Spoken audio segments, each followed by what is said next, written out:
২৯ বছর আগে নায়ক সালমান শাহর হত্যাকাণ্ডে বেরিয়ে এলো আসামির মুখ থেকে চাঞ্চল্যকর তথ্য। তারেক রহমান কবে ফিরবেন জানালেন সালাউদ্দিন আহমেদ।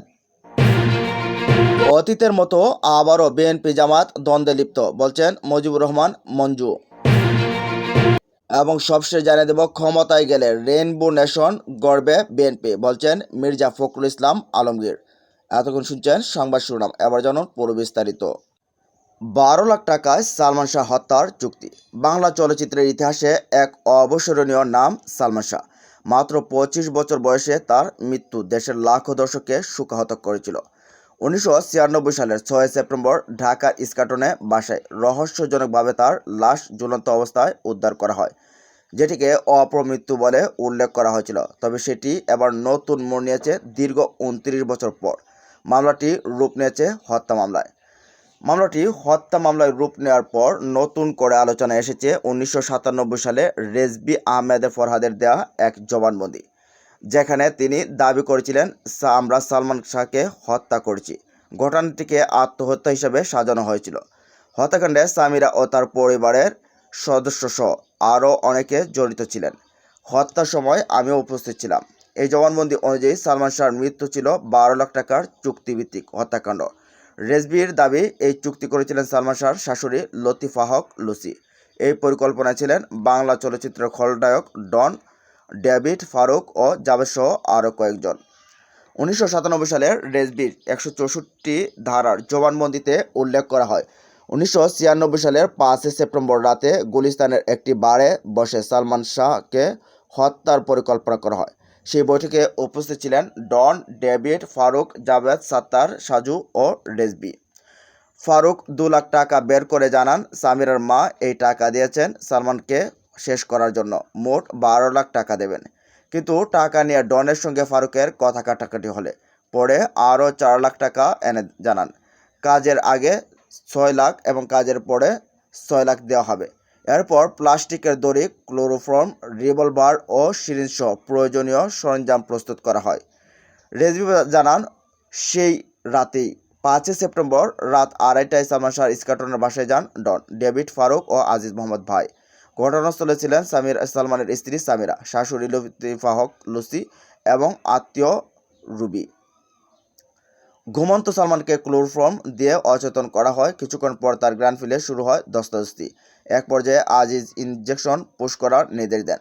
রেজভির দাবি, এরপর ইনজেকশন পুশ করে সালমানকে হত্যা করা হয় এবং ঘটনাটিকে আত্মহত্যা হিসেবে সাজাতে সিলিং ফ্যানে ঝুলিয়ে দেওয়া হয় তার মরদেহ। সালমান শাহ হত্যা মামলায় সর্বমোট ১১ জনকে আসামি করা হয়েছে উল্লেখ করে হত্যা মামলায় প্রধান আসামি নায়কের সাবেক স্ত্রী সামিরা হক। অন্য ১০ আসামি হলেন প্রযোজক আজিজ মোহাম্মদ ভাই, খলনায়ক ডন, নায়কের সাবেক শাশুড়ি লতিফা হক লুসি, ডেভিড, জাভেদ, ফারুক, মাফিয়ার beauty centre Ruby, Abdul Sattar, Saju ও রেজভি আহমেদ ফরহাদ। এদিকে তারেক রহমান কবে ফিরবেন জানালেন সালাউদ্দিন আহমেদ। বিএনপির ভারপ্রাপ্ত চেয়ারম্যান তারেক রহমান আগামী নভেম্বর মাসের মধ্যেই দেশে ফিরবেন বলে আশা প্রকাশ করেছেন দলটির স্থায়ী কমিটির সদস্য সালাউদ্দিন আহমেদ। শুক্রবার ২৪শে অক্টোবর বিকালে রাজধানীর গুলশানের নিজ বাসভবনে সাংবাদিকদের সঙ্গে আলাপকালে তিনি একথা জানান।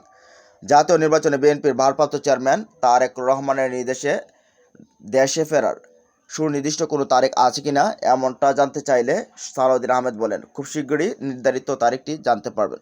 আশা করি নভেম্বরের মধ্যেই তিনি ফিরবেন। তারেক রহমান কোন কোন আসন থেকে নির্বাচন করতে পারেন এমন প্রশ্নের জবাবে তিনি বলেন, দলের ভারপ্রাপ্ত চেয়ারম্যান তো অবশ্যই নির্বাচনে অংশ নেবেন। তিনি তো সেটা সাক্ষাৎকারে বলেই দিয়েছেন, আসন পরে নির্ধারিত হবে। বাংলাদেশের যে কোনো আসন থেকে তিনি নির্বাচন করতে পারেন। বিএনপির চেয়ারপারসন খালেদা জিয়ার নির্বাচনে কোন কোন আসন থেকে নির্বাচনে অংশ নেবেন এমন প্রশ্নের জবাবে বিএনপির স্থায়ী কমিটির সদস্য বলেন, আমরা আশা করছি দেশনেত্রী বেগম খালেদা জিয়া নিজের শারীরিক অবস্থা বিবেচনা নিয়ে নিজেই সিদ্ধান্ত নেবেন নির্বাচন করবেন কিনা। আমরা তো চাই তিনি নির্বাচনে অংশ নেন। এ সময় একাদশ জাতীয় সংসদ নির্বাচনের জন্য বিএনপি চলতি অক্টোবরের মধ্যে ২০০ আসনের প্রার্থী বাছাই করে তাদের সবুজ সংকেত দেওয়া হবে জানিয়েছেন দলটির স্থায়ী কমিটির সদস্য সালাউদ্দিন আহমেদ। সালাউদ্দিন আহমেদ জানান, বিএনপির মনোনয়নে সাবেক ছাত্রনেতা, সাবেক যুবনেতা, সাবেক ছাত্রনেতা, বর্তমান যুবনেতা একটা অংশ থাকবে।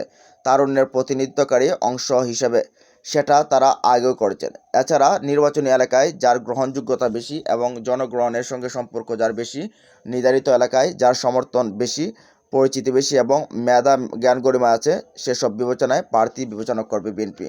নির্বাচনে কোনো বিদ্রোহী প্রার্থী যদি দলের বিপক্ষে গিয়ে দাঁড়ান, তার বিরুদ্ধে কী ব্যবস্থা নেবে বিএনপি, এমন প্রশ্নের জবাবে সালাউদ্দিন আহমেদ বলেন, আশা করি কেউ দাঁড়াবে না। আমরা সমঝোতার ভিত্তিতে আলাপ আলোচনার মধ্য দিয়ে সিঙ্গেল একক প্রার্থী নির্ধারণ করতে পারব। তারপরও যদি কেউ দলের শৃঙ্খলা ভঙ্গ করে, তো দলের শৃঙ্খলা ভঙ্গের জন্য যে ব্যবস্থা আমরা নিয়ে থাকি সাংগঠনিকভাবে তাই করব।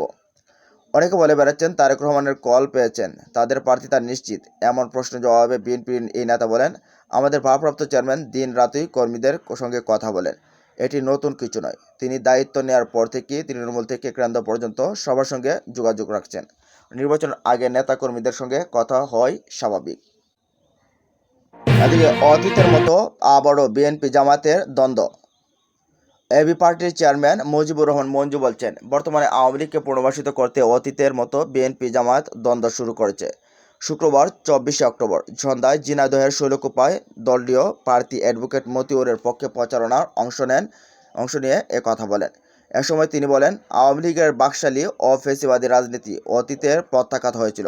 মানুষ তাদের সন্ত্রাসবাদী নৃশংস রাজনীতির বিরুদ্ধে প্রতিরোধ গড়ে তাদের বিতাড়িত করেছিল। কিন্তু বিএনপি জামায়াতের ক্ষমতার দ্বন্দ্ব ও অশুভ রাজনীতি 1996 সালে আওয়ামী লীগকে দীর্ঘদিন পর হলেও রাজনীতিতে ফিরিয়ে এনেছিল। মঞ্জু আক্ষেপ করে বলেন, ছাত্র জনতার গণ অভ্যুত্থান না হলে খালেদা জিয়া এখনও জেলখানায় বন্দী থাকতে হতো, আর জামায়াতকে নিষিদ্ধ দল হিসেবে আওয়ামী লীগের মতো চোরাগুপ্তা রাজনীতি করতে হতো। 1 বছর পর না পেরোতেই এই বড় দুদলের যে আচরণ দেখলাম আমরা, তাতে হতাশ না হয়ে উপায় নেই। ঝিনাইদহ 1 আসনে এবি পার্টির পক্ষ থেকে কেন্দ্রীয় নেতা, সুপ্রিম কোর্টের বিশিষ্ট আইনজীবী অ্যাডভোকেট মতিয়ার রহমান প্রাথমিকভাবে মনোনীত প্রার্থী হিসেবে ঘোষণা করা হয়েছে। তারই সমর্থনে আজ শৈলকুপায় রামচন্দ্রপুর মাঠে এক সংবর্ধনা অনুষ্ঠানে সাংস্কৃতিক অনুষ্ঠানের আয়োজন করা হয়। এতে সভাপতিত্ব করেন শৈলকুপা উপজেলা আহ্বায়ক শাহিন আলম। বিশেষ অতিথি হিসেবে আর অন্যান্য নেতৃবৃন্দ সেখানে উপস্থিত ছিলেন। প্রধান অতিথির বক্তৃতায় মুজিবুর রহমান মঞ্জু আরও বলেন, পুরনো দিনের রাজনীতি মানেই হলো নিজেদের বাহাদুরি প্রচার ও করা আর প্রতিশোধ ও প্রতিহিংসা জারি রাখা।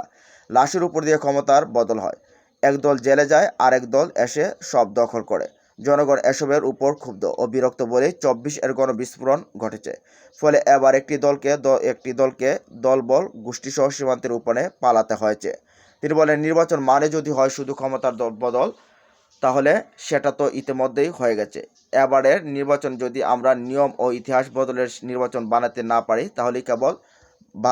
তবেই কেবল দেশের মুক্তি আসতে পারে।